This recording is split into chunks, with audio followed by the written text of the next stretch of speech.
So today I'm going to tell you how I landed my first high paying client. Yeah, you're going to want to listen to this one. So, if you're a service based provider, or maybe you're a product based business with higher paying, more expensive offers, okay? And getting your first customer or client can feel pretty nerve wracking. It can cause a lot of self doubt. It can hit your self esteem, especially if it takes longer than you thought. And I just wanted to put an episode out there to teach you guys or to tell you guys the story of how I actually got my first high paying client, and what it took, what the energy and the time and the focus that it took for me to gain this very first high paying client that I got. So I'm going to tell my personal story. It's just what I did, and you might agree with it. You might not agree with what I did, and you might agree with it. You might not agree with it, but it's what I did. It's what I felt. And today I'm going to tell you if there's anything that I would have done differently. Cool. And I just want to let you know, if you do hear a couple bangs and things like that in the background, I do have some little troublemakers making some noise right above me, right upstairs. So I apologize if you hear it, but I'm recording today anyways. So let's do this. You're listening to the Ashley Avis podcast, the place to be for entrepreneurs who want to market and sell with confidence. Around here, we're chatting about personal branding, social media strategy, web design, email marketing, sales mastery, and so much more. My biggest mission is to help you effectively sell online with confidence and clarity. Ready to grow your business, bank account, and an online presence in a way that leaves you feeling liberated and excited? Subscribe and tune in every Tuesday with an open mind and a notepad. Let's do this.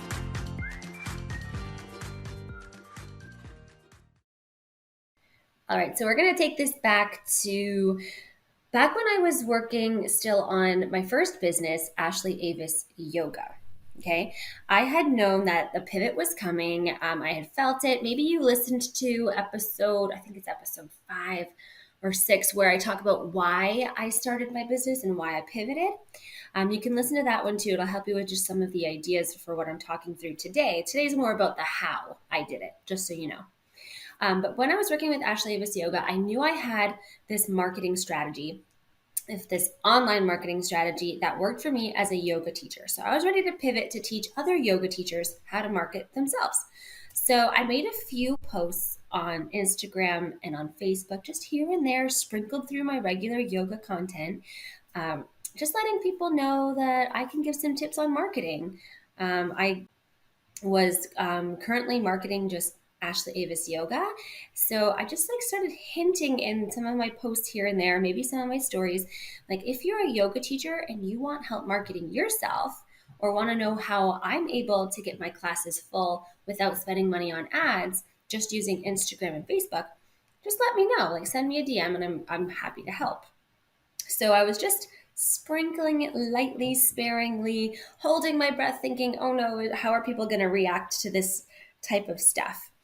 But I did get some pretty good response, and I thought, you know what, I'm just going to put a little bit more out there. I'm going to host an event. I actually hosted it at a yoga studio locally, and this workshop, I was just putting it out there to see how much actual interest there was in my current audience in getting marketing advice, right? So I put it out there. For yoga teachers, it was how to turn your follow. Put a presentation together that pretty much said, here's everything that I'm doing right now that's working for me on Instagram and on Facebook that trickles people into my classes. And I was just gonna, in 1 hour, tell them everything I possibly could to help these fellow yoga teachers, right? So I hosted this workshop. I sold some tickets. It was really inexpensive, maybe $20 or $25 to attend, which pretty much just covered the rent of the space I was using. And then I brought my laptop, and we all sat down in a circle, and I went around. I said, so can you just let everyone know what kind of yoga you teach and what are your goals for the presentation or for the workshop? And I went around the circle, and it turns out there were not just yoga teachers there. there was a few yoga teachers, but more than half of the group was not a yoga teacher. They were either product-based or service-based businesses that just wanted some marketing advice from me, thought I was doing a really good job. Fingers crossed that my strategy would also help them. So that's when my mind started to expand. It was very validating for me that people trusted me. They liked my marketing methods, and how whatever I was doing, they wanted to do it too, but in their way for their business. So it just dawned on me pretty much from that first workshop, which is it was in December 2019, that I think my strategy can help more than just yoga teachers, which was really important for me to learn. Okay, so from that workshop, I hosted another two because there was demand and more people wanted to come, just couldn't make the times. And from there, at the end of these workshops or these presentations that I was hosting, people started to ask me, hey, like, what would it look like to work together one on one? So then I quickly realized before my last presentation, I need to have an offer. Like, if I'm going to do this, I need to sit down and think of my offer suite and what am I willing to offer people or help them with working more one on one. I was really excited for this because I knew, I was confident that I could help some of these people that were in front of me, just looking at confident that I could help some of these people that were in front of me, just looking at their current content and their current business strategy. I was like, ooh, you remind me of where I was like 2 or 3 years ago. I can help catch you up to speed. And I just knew that based on what my current skills were, how my current marketing was working. I was just really confident. So from those presentations, I did end up creating an offer that could help people more one-on-one. And it was really just to get further validation that I could help and get these people results. So these were not high paying clients. Okay. These were like low ticket offers just for me to get my toes wet, see what kind of results I could get them. I was, just so you know, I was helping people with a little bit of their branding, their marketing messages, some photos, and helping them curate like what a really good post would be and how the post should be laid out so that they could get like a on their Instagrams before leading them towards the sale. So I was really just giving them like just little bits and pieces of what I knew, working one on one with them. But I was really just testing it out and seeing if, is this going to work for me? What do I like? What do I not like doing? What's going to get people results? What's not? What's more needs to be more personalized and expanded on, and what needs to be shortened up? So a lot of experimenting. I got in my last presentation, because like I said, I did 3 of them in like a month and a half's time. In the last presentation, I closed everyone that was at that presentation purchased a one-on-one package with me. Everyone did. And I was like, wow, okay, this is fantastic. So I just want to let you guys know that if you are starting a new business, maybe it's a life coaching business or maybe even like a dog grooming service or something, it might be worthwhile for you to trickle in some ideas through your current content about this new business plan, and then to offer some sort of presentation at a really low ticket offer. You could even do this as a free thing, but I feel like when people pay, they pay attention. I'm not the first person to say that. And also if they pay, they're more likely to show up and attend, right? So maybe like a low ticket offer, maybe like a 20 to $50 ticket, people to come and then learn something from you. When they're learning from you, they're starting to trust you, right? So it got to the point where after these presentations, they were like, girl, you know your stuff. I was very excited at the end of these presentations when I said, does anyone want to see what my offers are to working one-on-one? Because it's really important to pitch yourself, to have the confidence to sell after you just served, right? Gave them all of this education, all of this for free. I was not holding back in these presentations. And then they wanted to work one-on-one with me. I was very honored and very excited. Okay, so I pitched myself with these low offers, but that's not what I want to talk about today. Those low offers and stuff really just gave me the confidence and the experience I needed to validate the fact that my method does clients. A few months in, I realized, okay, I want to start really giving a small business entrepreneur my like full attention, giving them the best of the best, really working with them closely, deliver really good, impactful results with their social media marketing. Still organic, no paid ads, but creating the right content. And I wanted that to be a high paying client that gets a lot of my time and energy. So I sat down and I wrote down a list of all of the small businesses that I was aware of in the area that I could make a big impact on, that I knew that I had potential to work with them and get them results. Okay. And I wrote down the list of the like, oh, these are like the dream businesses I'd love to work with, and looking at their Instagram and their websites and being on their email list if they even had one, I knew I could definitely help these people. And then I had to work up the courage to actually contact them. So the first one that I decided to contact was a local winery that I had taught yoga at, and I knew the owner of the winery. It's a beautiful winery, local. I had taught a few yoga classes there, and we had a good enough relationship that she remembered my name and who I was, and really appreciated me bringing all these people to her winery for some yoga and wine, which, by the way, is still my favorite type of yoga class. Okay, so I gave the winery a call. Like, I didn't email them, I didn't message them on Instagram. I was brave. I picked up the phone and I actually phoned the winery. And it wasn't the owner that picked up the phone, it was actually her associate. And I ended up chatting away with her. She remembered who I was. And I said, you know what? I just want to let you know I'm doing some social media marketing right now, some online marketing courses, and the winery get more business like for free from Instagram. She's like, really? What are you talking about? And I gave her a little taste of what I was talking about over the phone, but I asked her, would it be okay if I actually came over to the winery and showed you a little bit more about what I'm talking about? Like, I'll bring my phone, bring my laptop, and just like do a little presentation for you guys to show you what I'm learning. And so we put it on the calendar. And I actually went there and I had my presentation in a slideshow from the same presentation that I was teaching my workshops on, but I condensed it down and I made it more specific to working one on one with the winery. Okay. And I went through this presentation, and it was about I would say it was about a 10 to 15-minute presentation. And I was teaching them my method and showing them the results I got. And they were nodding and like, yes, this makes so much sense. Why didn't we think of that? That makes so much sense. Like, that's probably going to work for us. So it's getting a lot of validation when they were nodding, which I just want to pause here and say, when you are selling or pitching yourself to someone and you're face to face, or maybe you're virtual and you can see them, if that person is nodding, you know you're going in the right direction. Okay, so these two were nodding, they were smiling, they were agreeing with me, and we're having fun. Okay. Before I just think when they're nodding, you might think, yeah, I got them. I'm going to show them how much it is and ask for the sale. I didn't do that. No, I still had some things that I needed to cover with them. I remember, I think maybe even it was before I presented the presentation, or maybe it was after. I'm not quite sure because this was a bit ago, over a year ago. But I remember I knew I had to ask them questions. So I started asking questions like, okay, so what are your goals for social media? What would your if it was a perfect world and you could just wave a magic wand and social media could do this for your business, what would that be? Right? What results are you right now? Right? And so what's the gap? Like, where are you at now? Like, how many followers, what kind of engagement, how much traffic to your website are you getting from Instagram and Facebook? Okay, and where do you want that to be?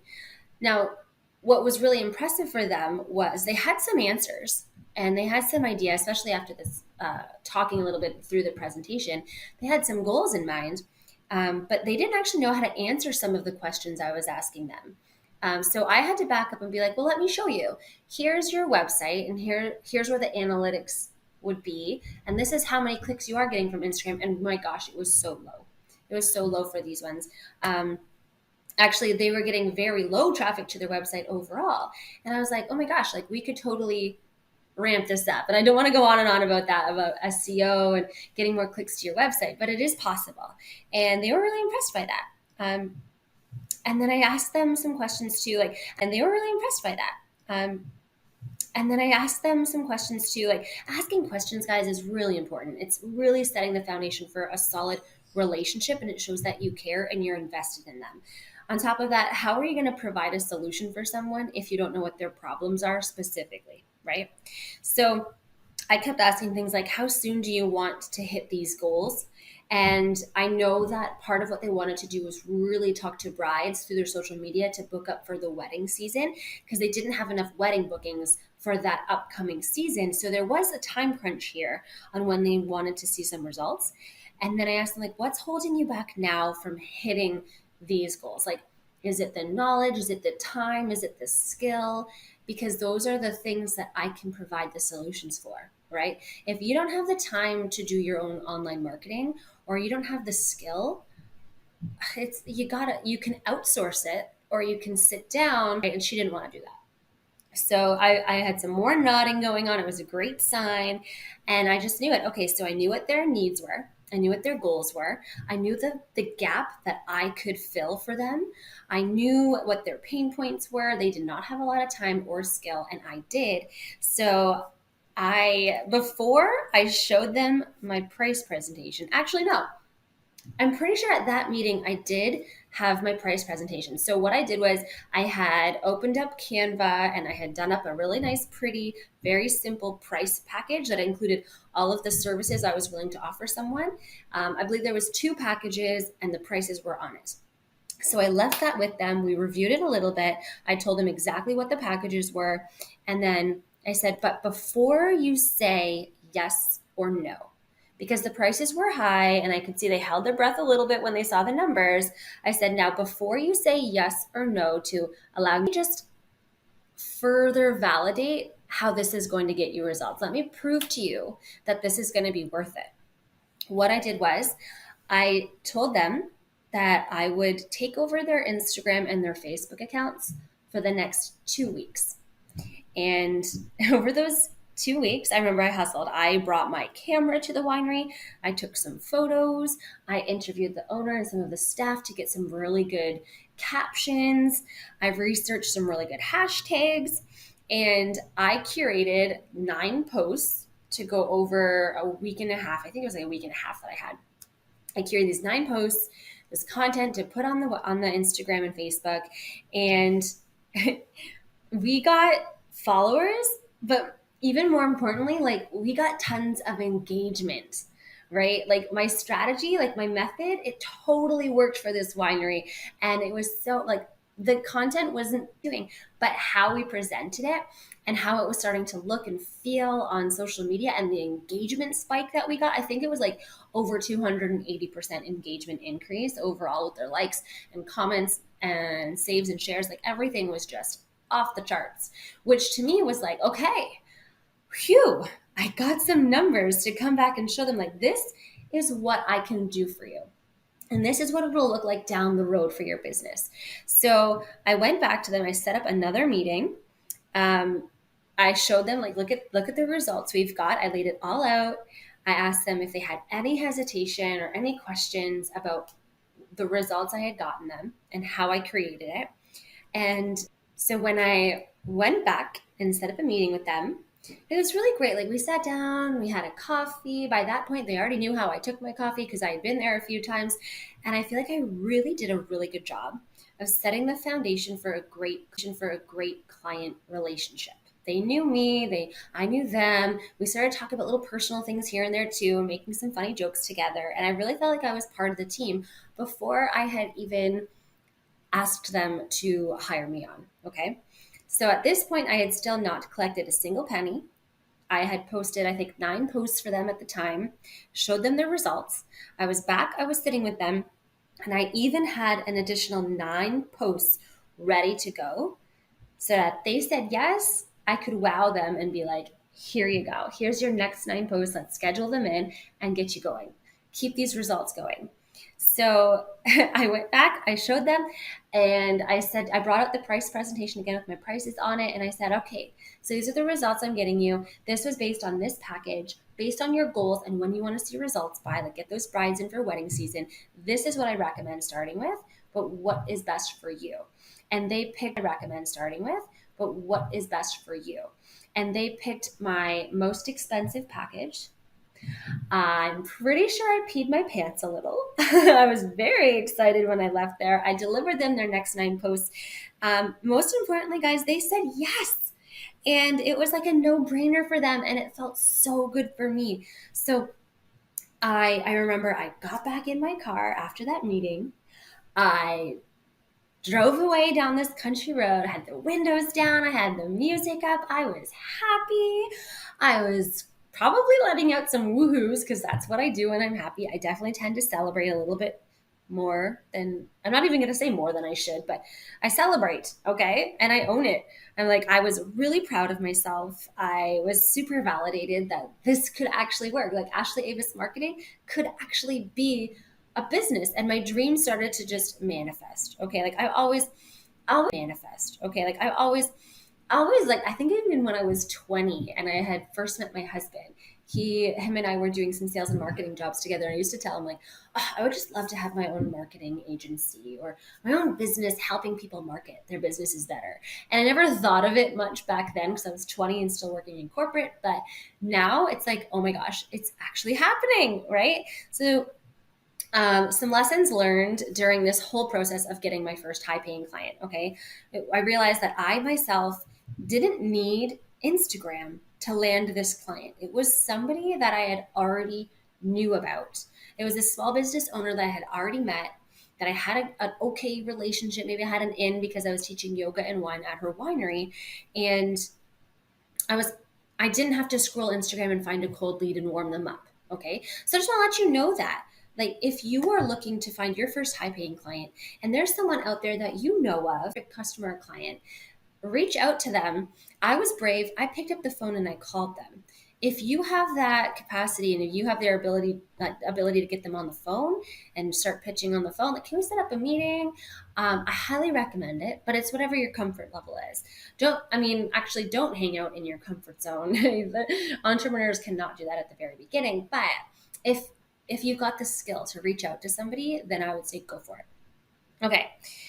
Something I also realized was I did a lot of work to gain their trust and build relationships before asking for the sale, before asking for them to sign a contract, before asking them to make their first payment. I did a lot. Like I went and met with them. I started with education. I had small talk with them. I showed up at the winery and took pictures and interviewed them and really got to know them on a more personal level. I asked them a lot of questions about their goals and why they wanted to achieve them. And I delivered results to them. I took over their social media for those 2 weeks and I showed them what I could do for them without asking. Now, that might seem like a lot to you, a lot to put out there.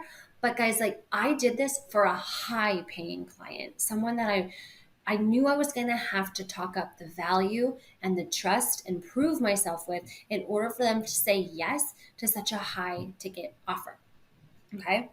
So definitely my advice for you would be to take your time to build the relationship with someone and get them to trust you first. Okay. Show them your worth and your value before trying to overcome objections about the price, because I never had one objection. They never said anything about how much it was. Okay. Um, and just so you know, I was new at this. So I had the time to offer out a sample of my work for free. It was like complimentary. For free. It was like complimentary. There was no fee for, let me take over your Instagram and Facebook for 2 weeks and show you the results I can get for this much money. No, I was not talking money at that point. I was just like, let me show you, because I was new. I didn't have any big clients working with at the time.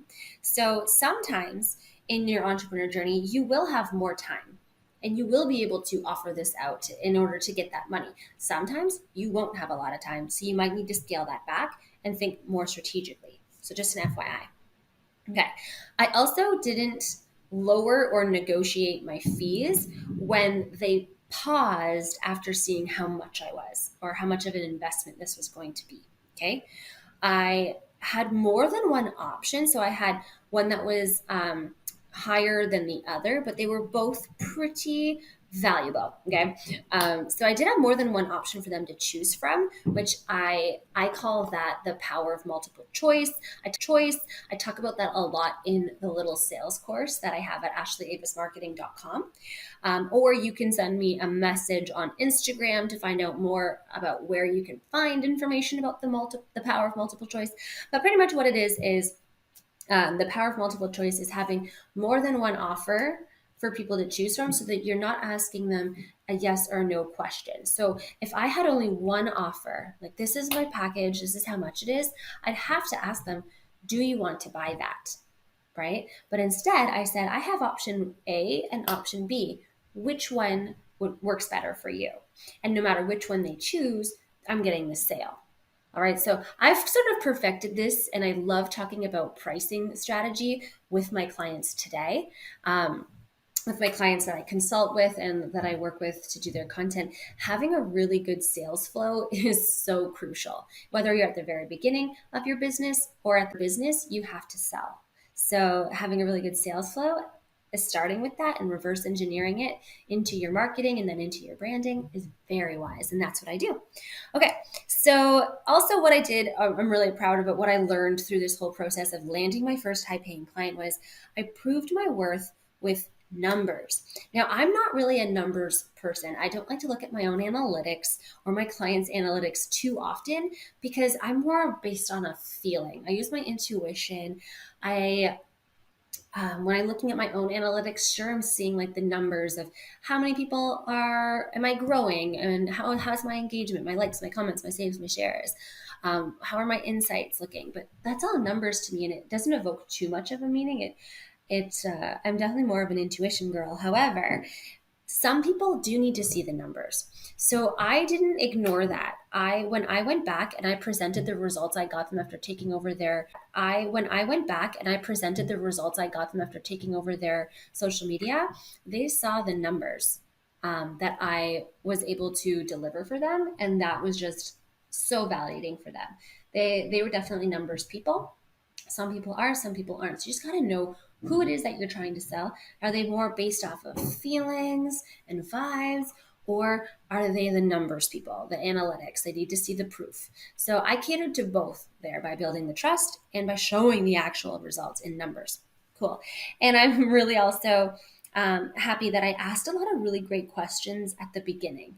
So since then, I've gained some other high paying clients, but I didn't, maybe it was rushed or maybe I didn't have enough time to build that relationship ahead of time. Because since then I have gotten a lot busier, but I didn't ask with some of my newer clients, I didn't ask all the questions at the beginning. I didn't ask all the questions at the beginning, which meant after they hired me on and we were working together, there might have been some uncertainty or some things that needed to get clarified as we were working together.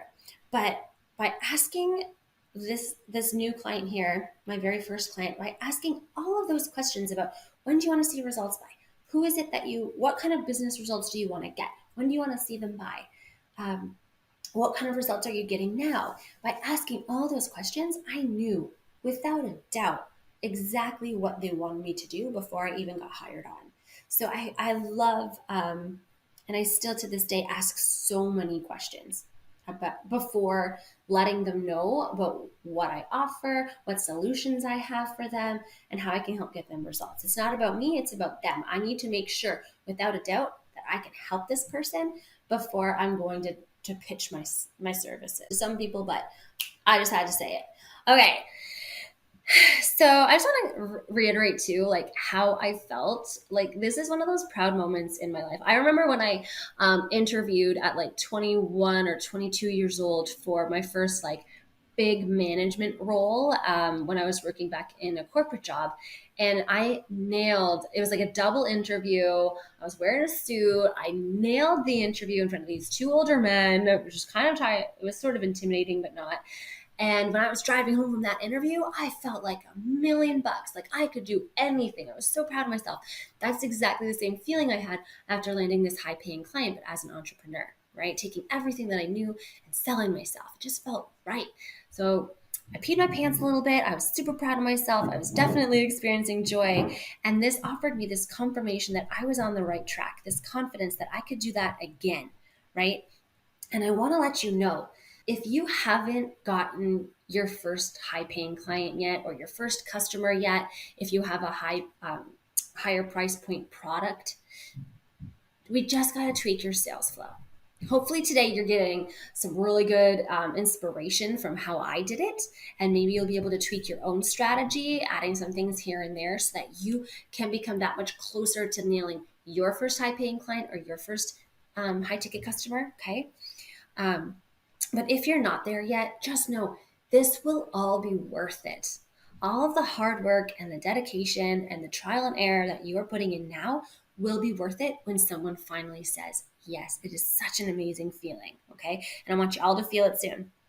Now, someone asked me, like, would I do anything different? And my answer to this one is no. Okay. I feel like this is what worked for me to get the experience and the confidence I needed to go for it. It wasn't too long after I got this client where I was incorporating, where I really started to pivot a lot of my own content from yoga teacher to marketing consultant and content creator. And I feel like I learned just so much. Okay. So I just want to recap here how my actual sales flow went, just so that we're really clear. So the first thing I would recommend for you, if you're trying to nail a high paying client, is to ask really good questions. Okay. Once you have that meeting with someone, so remember, you don't have to go ahead and reach out to all these people on Instagram. No, stick with a list of people that you already know, already sort of have an in with, friend of a friend or family member or someone like that. Like, do you have an in with? That's even better. Okay. And then once you get that meeting with them, start asking a lot of questions. Okay, really find out if you can for sure help this person. Then, and you shared enough about yourself that you can start to build this back and forth trusting relationship. You get there by finding out what their needs, goals, and when they want to achieve results by. All of that is super important, okay? Before you even let them know that you can help them and provide the solution. But when you do get to the point where you're providing the solution, you need to deliver your offer suite with confidence. Don't negotiate on your prices. Just have more than one offer and ask them which one's going to work better for them. Okay, that right there is called asking for the sale. And it's what 90% of us are most afraid to do, because someone could say no, right? And then all of our hard work of trying to build this relationship with someone and prove to them that we can help them, and they say no, that can hurt. I know, because people have said no to me. But guess what? We can get back on that horse and keep going and find the next person. And I tell you again, this will all be a story of how I nailed my first high-paying client.